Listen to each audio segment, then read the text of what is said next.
Hello, everybody, and welcome back. Once again, we are here for round 10 of EUIC VGC action, and this one is a banger. We had a really one-sided game to start off the day 2 matches for round 9, but I do not believe that that is going to be the case for this one. As you can see, we have 2 world champions, including the current reigning world champion, as well as one of the players who is one of the best of all time, you might say so. And we also have a Koraidon versus Miraidon matchup, a little bit of past versus future action here.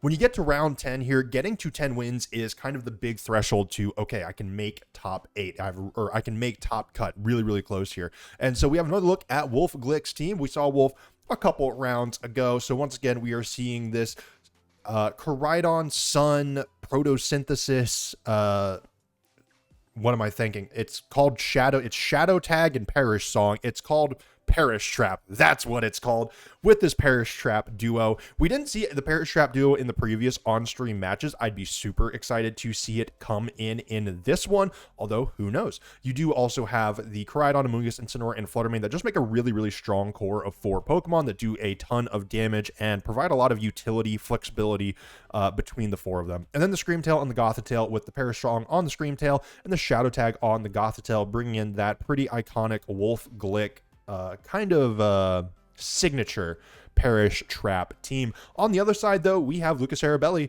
who has brought, once again, to this tournament, his world's winning team. We already saw Luca in some day 1 matches do pretty well. And I know there have been a couple of changes. Like I said, I don't remember exactly what the swap outs are, but notable things here that aren't all that common on current Pokemon. Urshifu Rapid Strike has U-Turn, Aqua Jet, Surging Strikes, and Detect. A lot of times we're seeing Taunt or some other supportive move in place of either U-Turn or Aqua Jet. And then we have Iron Hands with Low Kick. It is Assault Vest, Drain Punch, Heavy Slam, Fake Out, and Low Kick. Low Kick is pretty common, but we don't see it all that much. Ogerpon, Hearthflame, Spiky Shield, Ivy Cudgel, Wood Hammer, and Follow Me. Fergraph has a very standard moveset of Psychic, Foul Play, Helping Hand, and Trick Room. Whimsicott, also very standard with that Covert Cloak and Terra Dark, so it can't be taunted or hit with Fake Out. Moonblast, Encore, Light Screen, and Tailwind. And then you have your Choice Specs Miraidon, which can do a ton of damage. This Miraidon is traditionally a bulkier Miraidon. It's not necessarily as fast. So I definitely expect Koraidon to be outspeeding it here, at least outside of Tailwind. It is also notably an Electric Seed Farigiraf with Terra Water. Electric Seed, Psychic Seed, both things that have, and Grassy Seed as well, are all things that we have seen come up quite a bit throughout the various matches and throughout Regulation G as a whole. Terrains have been super great. Unburden abilities have been super good. And Farigiraf just doesn't mind getting that special defense boost. It really enjoys being on the field alongside Miraidon to stop those fake outs, potentially apply Trick Room pressure since your Miraidon isn't going to be the fastest thing on the field all of the time. And it's just a great utility Pokemon. It is one of the premier Pokemon of the format. It doesn't have as much usage necessarily as things like Urshifu or Incineroar, but it has such a massive impact that you always have to consider it when team building. It's something you always have to be aware of. You always have to have an answer for it, and you can't just load up on like 3 or 4 fake out mons without having a plan for the Farigiraf. So we're going to go ahead now and get into game number 1. Luca Ceribelli is leading with the Miraidon and the Whimsicott, and Wolf is leading with the Incineroar and the Koraidon. Fake out from Incineroar can't go into Whimsicott. I mean, it could if it wants to do damage, but its primary target is going to be that Koraidon, or the Miraidon, my apologies. Meaning Koraidon here with a Terrifier, Flare Blitz could do a lot. It also has access to close combat. Again, not a collision course Koraidon here. It is Life Orb as well, not a clear amulet. So a couple of deviations from the standard Koraidon set for Wolf. But this Incineroar with the safety goggles on as well. Fake Out, Parting Shot, all very good options. But right now with the sun up as well, Flare Blitz is going to be doing a ton of damage from either of these Pokemon. I would definitely say in this position, Wolfe Glick has the advantage because a Terra Fire from this Koraidon also means Dazzling Gleam is going to be resisted instead of very effective. And this Miraidon does not want to be taking any hits from it. Whimsicott isn't really threatened to in terms of not getting Tailwind up. It's basically guaranteed to get Tailwind up. We do see a Terrassalization come out here for Luca into the Miraidon. And like I said, Tailwind pretty much guaranteed can come up here. We don't see a switch out, which means Fake Out can come through. Miraidon does not have Protect on it, so it'll click whatever it wants to click. Usually that's going to be Dazzling Gleam in a situation like this. The Terra Fairy Dazzling Gleam has been extremely powerful. And we do see the Tailwind come out through for the Whimsicott. I actually think we are not getting the Fake Out here, potentially. No, we do not. We get the Electro Drift from the Miraidon. goes into the Incineroar and takes it out cleanly. A very, very bold move from Luca here. Gets a ton of damage into that Incineroar, and thanks to Koraidon protecting, it actually leaves Wolfe just cleanly down one Pokemon and without the speed advantage. We haven't seen the Terastallization yet, which could come in pretty big, but now we see the Scream Tail. That means Perish Trap mode is something Wolfe is wanting to bring to this matchup. We do see the speed get heightened. I don't know if that is going to let it outspeed the Miraidon under Trick Room, or under Tailwind. It certainly could. Screamtail is very, very fast, but, and this, like I said, this Miraidon is going to be a bulkier Miraidon. But for the Whimsicott also has the opportunity to Encore the Koraidon slot if it wants to. It has the opportunity to set up Light Screen. But if you're Luca and you see this Screamtail, that, well, you know, for lack of a better term, that is screaming Perish Trap here. Now, notably, Luca does not switch anything out. Luca could have, since it was fast, since Luca's Pokemon were both faster, but chooses not to do so here. And now the Gothitelle hits the field. The Encore comes out, but it fails. Gothitelle doesn't really mind either way, and we see the Electro Drift go into Screamtail. So Gothitelle and Screamtail are both on the field pretty safely here, but notably, Screamtail could get hit with an Encore. And if it gets hit with an Encore, it is stuck protecting, and it cannot do anything about that. We do have the opportunity for a fake out from Gothitelle here, which will at the very least make sure that Miraidon is not going to get any damage out.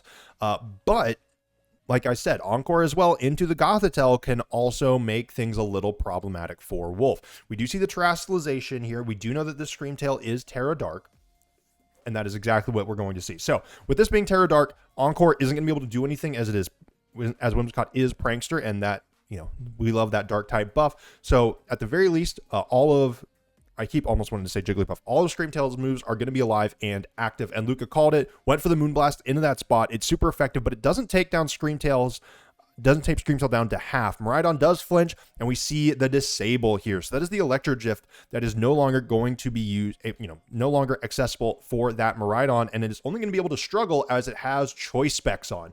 So this Miraidon can no longer switch out. Whimsicott is the only thing that can attack right now. Neither Miraidon or Whimsicott can switch out, in fact. Miraidon can only struggle. Whimsicott cannot taunt, cannot Encore, well, it doesn't have taunt, but cannot Encore this Screamtail. So Wolfe is in a pretty good position here, it looks like, to hit Perish Song. That is going to almost guarantee that Luca's two Pokemon go down.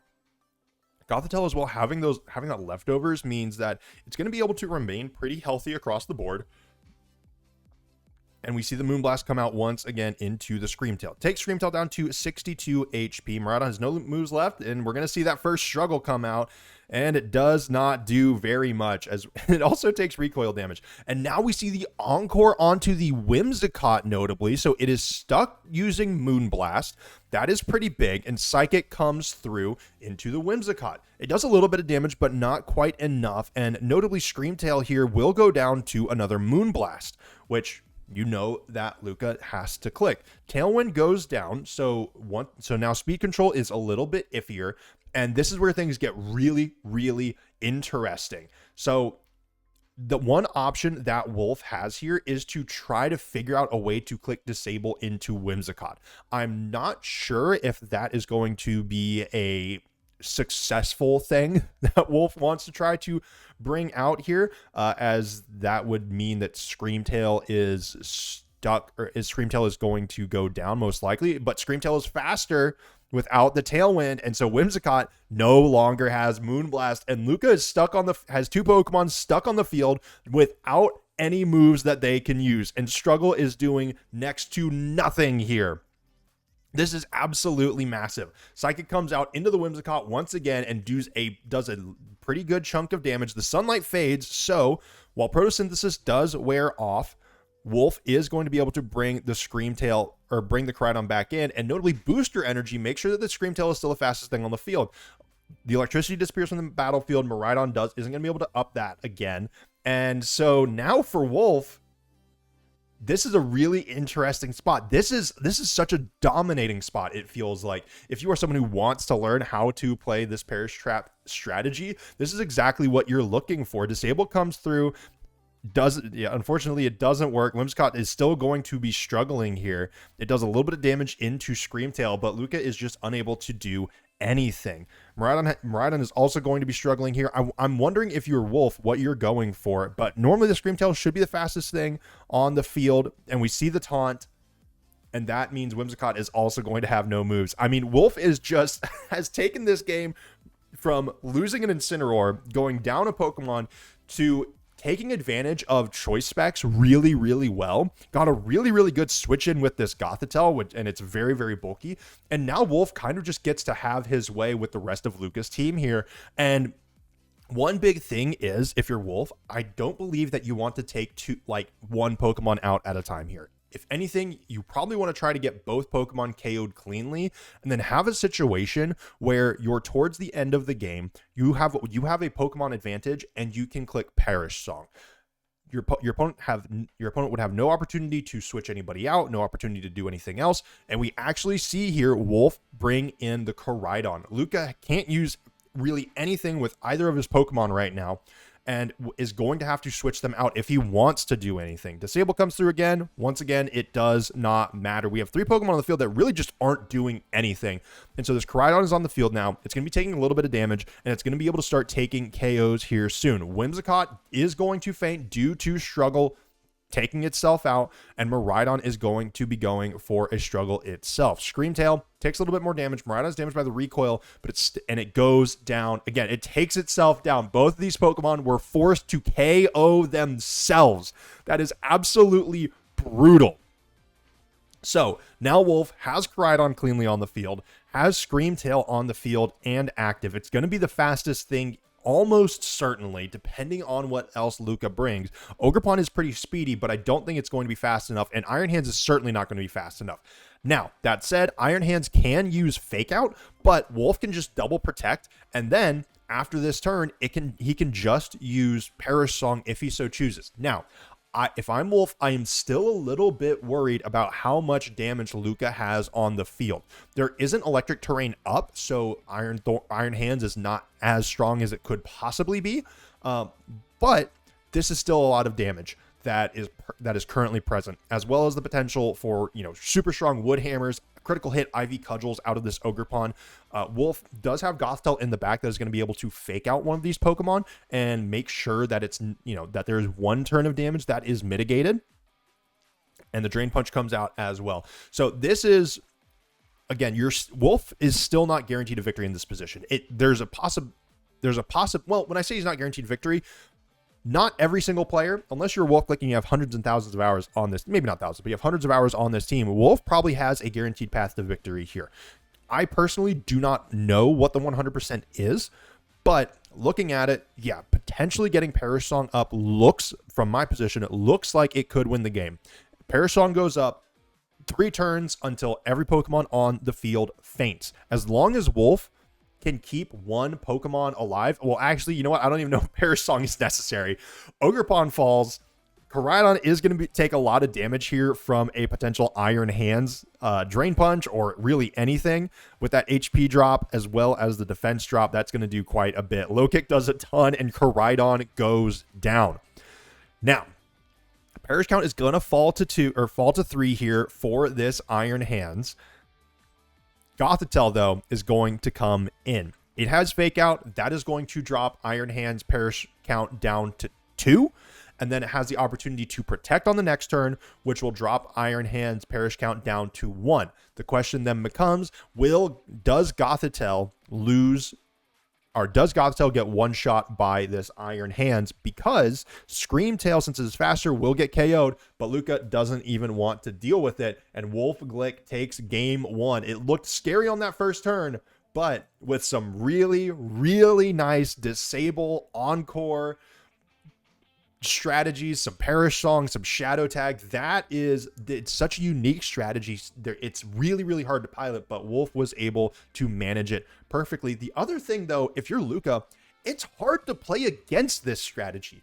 You aren't always able to make a good call for when is somebody going to play a disable, when is Shadow Tag going to come in, and when you have to kind of stay guessing on these things, when you're not used to practicing against this, it makes things so much more difficult. That is why such a creative and unique strategy like this can come out in, back into competitive play. Whoever is piloting it, as long as they have a lot of practice against the current meta, most people aren't going to be practicing against Perish Trap, not just because it's not really a viable strategy, but because there aren't people good enough at it to get good practice. So coming into game 2, we're going to have to see if Luca is able to make some on-the-fly adaptations, and considering he's a world champion, he probably has some good strategies. So Wolfe, once again, leading with the Koraidon and the Incineroar. Luca changing it up, leading with the Farigiraf and the Miraidon. Miraidon is going to set the electric terrain with that Hadron engine, and that is going to use Farigiraf's Electric Seed.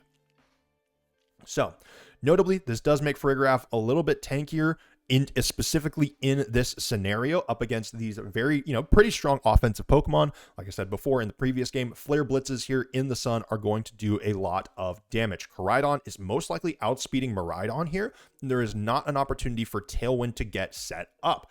But if you are Farigiraf, you have some options here. Foul Play is a really, really strong move. It will do a ton of damage to this Miraidon, which does not want to take a lot of damage since it does a lot of recoil damage to itself between Flare Blitz and Life Orb. And right now there is no fake out pressure for Wolfe, as the Farigiraf's Armor Tail is putting in a lot of work. Farigiraf right here warps the battlefield around it, even though it's not necessarily a big damaging threat.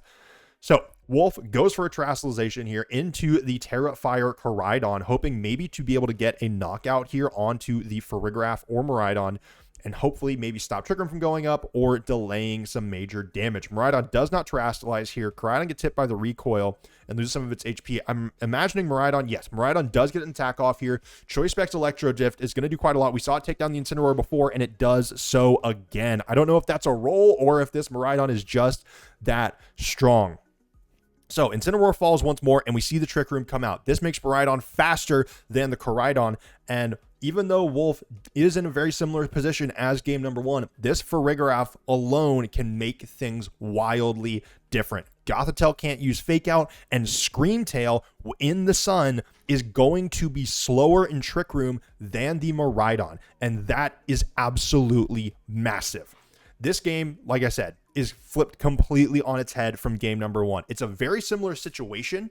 This, you have a speed control up for Luca. You have Trick Room, Perish Trap, or you have your Perish Trap mode in the back for Wolfe, but because it is Trick Room and not Tailwind, things are massively different. It is a very good adaptation from Luca, even though it was just a simple switch. You need to be slower, not faster.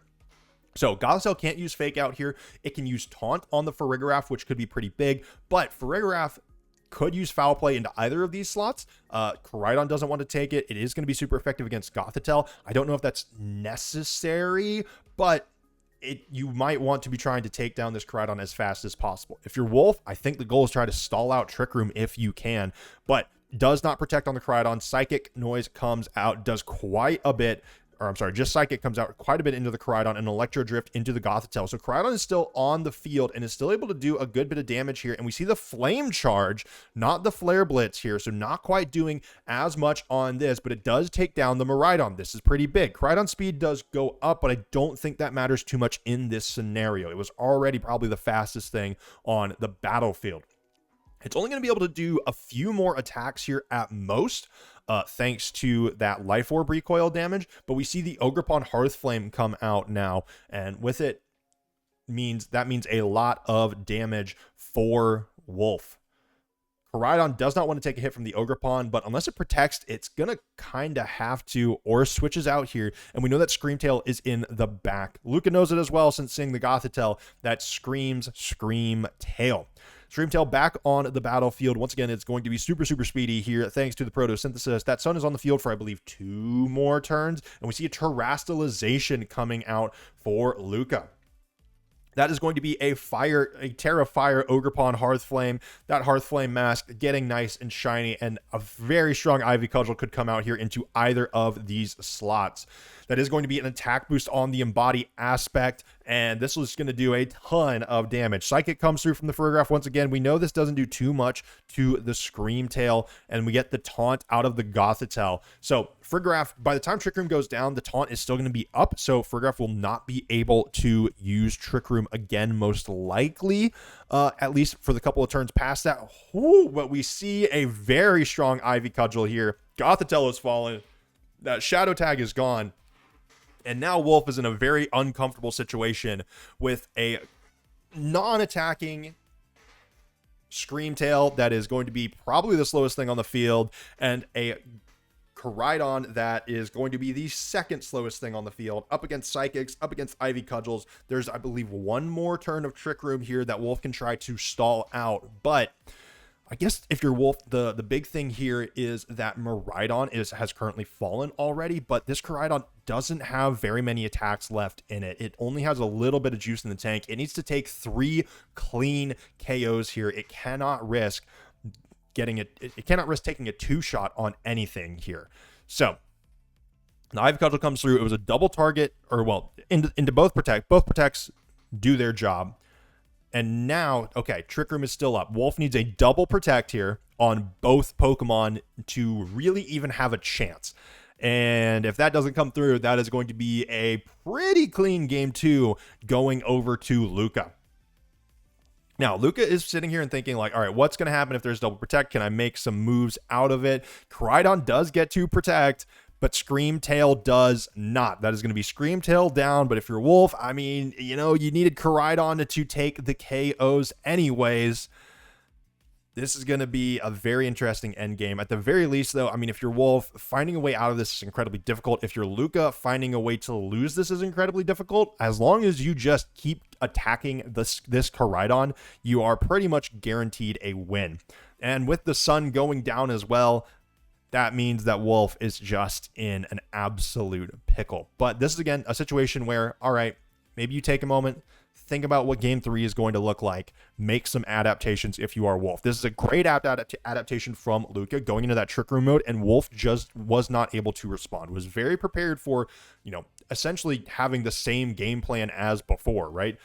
Adapting under Tailwind, just getting Gothitelle into a really good position, switching in cleanly, but without having access to that fake out, it makes it so that Miraidon can get extra damage out really, really quickly and really, really efficiently.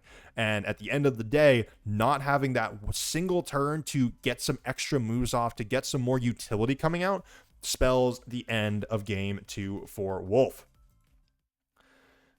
That game, like I said, the turn 1 looked very, very similar, but the switch from Whimsicott to Farigiraf was huge. Again, Farigiraf applied so much pressure, not necessarily by having a ton of damage. It used Psychic for most of the game and did get a good bit of damage off, but its main role was 1, getting Trick Room up, 2, being pretty tanky, and 3, having that Armor Tail and stopping those fake outs from Wolfe, which that is what Wolfe needs to adapt to now. How does Wolfe deal with Farigiraf? If anything, Wolfe might now say, okay, you know what? Let's not worry about Perish Trap. Let's go full offense. But we will have to see how these two phenomenal Pokemon players go into game number 3. So, same leads as game number 2. Koraidon and Incineroar versus Miraidon and Farigiraf. I'm going to be honest, it's hard to say Koraidon and Miraidon a lot. I am sure I'm going to swap up their names quite a bit. So, Intimidate doesn't matter, but the Electric Seed does. We know that Miraidon one-shots Incineroar. We've seen it in both games so far, and if you're Wolfe, you can't really stop this Koraidon from doing that, but you also don't want to switch in to anything in the back because Koraidon probably also KOs that. Now, again, we don't know what exactly is in the back for Wolfie. It's been the same 2 Pokemon in the lead every single game, and it has been the same 2 Pokemon in the back every single game. But going into this game 3, you could be relying on some conditioning, and you could be making some changes to throw Luca off. We see the Terra Fire come out of the Koraidon here. Wolfe has not been one to Terra on turns that he has protected. We could see that now, but Incineroar is the one that goes for the protect. Incineroar is slower than the Koraidon. Koraidon is going to be attacking here. It is close combat into the Miraidon. It is a bulky Miraidon, and it is able to survive just barely. With the special defense drop and the defense drop, that could come in pretty big if this Farigiraf wants to go for a psychic type move. And Luca this time does not target the Incineroar, but targets the Koraidon, and it gets taken down. A very, very smart call from Luca here. Targeted the Incineroar both times in the previous game, but makes the right call in game number 3. Now, Miraidon has taken a ton of damage, but Farigiraf gets Trick Room set up again. Armor Tail is still alive and well. Fake outs are not coming through. Now, we see in the back already for Wolfe that Perish Trap duo, but if you are Luca, in the last game, the Incineroar got taken down first. The Koraidon was still on the field. Does that change the math here? Incineroar is almost certainly slower than this Miraidon and can probably take it out. Miraidon cannot attack, so it's really two options are to either go down or to swap. If you're Luca, that might be what you need to do here. However, Farigiraf does not have a lot of damage on the board right now. Incineroar does not go for an attack, and there is no switch outs. Actually, what am I talking about? Miraidon can't switch out. Gothitel's on the field for Shadow Tag. Even I forgot it because I'm not used to it yet. Gothitelle on the field means there's no switching out here. Wolfe doesn't want to take a KO, and instead, in comes Screamtail. Now, Gothitelle could use Taunt here. It has some alternative moves here. It might be faster. Okay, so we see the foul play out of the Farigiraf. Doesn't do a lot in the Screamtail. We do, okay, there we go. We see the Psychic come out of the Gothitelle here, and that is how Wolfe is taking this KO. So both restricted Pokemon are down, and there's not a ton of damage into the remaining 3. Now, if you're Wolfe, it's a 3v3. So again, Wolfe's win condition is to take out just one more Pokemon while maintaining a Pokemon lead. That is the number 1 win condition. If Wolfe can do that, that is effectively, not guaranteed, but effectively GG. Now, if you are Luca, you either need to take down you need to take down one of the two, Gothitelle or Screamtail. Incineroar in the back is still pretty scary, but you do have Ogerpon, and if you have an Iron Hands in the back, that thing does a ton of damage as well and doesn't mind too much staring down an Incineroar. So Wolfe swaps out the Gothitelle. It can't use Fake Out anyway. It's the second turn anyways. Doesn't want it to go down and brings in Incineroar, the great friend. Intimidate comes through. That is going to be pretty big on this Ogerpon. It's going to neuter its damage output at least a little bit here. And Screamtail goes for the Protect. Wolfe maintaining the HP on both of these Perish Trap duo partners. Ogerpon goes for the Follow Me here. It's not really going to do anything, and we see another foul play. This is going to do a little bit into the Incineroar, but not very much. It's going to do more than Psychic, though. Another possible win condition for Wolfe here is to have the Farigiraf be the last thing on the field up against an Incineroar, because Incineroar will absolutely win that 1v1. Now, Luca can go for a swap here if he so chooses. Trick Room is still up for, I believe, 1 more turn, maybe 2. Okay, 2 more turns. There we go. We saw Wolfie check it. Thank you very much, Wolfe. But what is this Incineroar going to do here? Parting Shot could be pretty big, but making the call here for Luca is going to be important. Incineroar could also go for a Protect. Screamtail could switch out. Screamtail could also go for Disable on Foul Play, or potentially Disable on whatever this Ogerpon wants to go for, as Screamtail is going to be moving slower. We don't see any switches, and we do see the Ogerpon terastalize just like last game, although again, the situation is a little bit different here. It's one of those things where with your restricted down, you feel like you're in a better spot than when your Incineroar was down. That might just go to show how strong Incineroar is. We see the Helping Hand come out from the Farigiraf here, but Incineroar goes for Parting Shot. I am very intrigued to see where this Ivy Cudgel, which I'm pretty sure it's going to be an Ivy Cudgel, where this Ivy Cudgel is going to go and how much damage it's going to do. That is a -2 now on this Ogerpon with the Helping Hand. That effectively evens things out, so this should be pretty neutral damage here, although if there's a critical hit, that could change everything. Ivy Cudgel comes through onto the Gothitelle, and Gothitelle stays alive at 7 HP. Perish Song comes through. Luca's Pokemon cannot switch out, but Gothitelle is almost down. That was a ton of damage that you just don't want to have to deal with if you are Wolfe. Now, there is, depending on how speed interactions work here, things could get very, very difficult. Luca simply can't select the switch out option. Wolfe could 100% switch out this Gothitelle if he wants to, but he doesn't. He switches out the Screamtail. I'm imagining this is going to be a Protect from the Gothitelle. Incineroar comes back in. Again, no fake out available, but this is now a -3 on the Ogre Pawn. Farigiraf really doesn't care about it, but like I said, Farigiraf doesn't do a lot of damage into any of Wolfe's Pokemon right now, and Farigiraf being the last Pokemon on the field, Wolfe really doesn't mind it. This Incineroar is going to be the big deal here. Ivy Cudgel comes through again. It's going into the Gothitelle slot once more. Nope, it goes into the Incineroar slot. What am I talking about? Incineroar doesn't take too much damage, and with the sun going down as well, that Ivy Cudgel is going to be even weaker. Gothitelle gets a little bit more HP back with those leftovers. At the very least, with these perish counts falling to 2, this could 100, like, it fully depends on what speed everything is here. Trick Room returns to normal. The electricity disappears from the battlefield, which could be pretty big if there is an Iron Hands in the back. Now, the other thing here that Wolfe can take advantage of is if Luca doesn't switch their Pokemon out here, which right now they can't, but if Luca doesn't switch their Pokemon out on the next turn, that is the knockouts, right? That is the KOs. So Luca right now can only save one of his 2 Pokemon.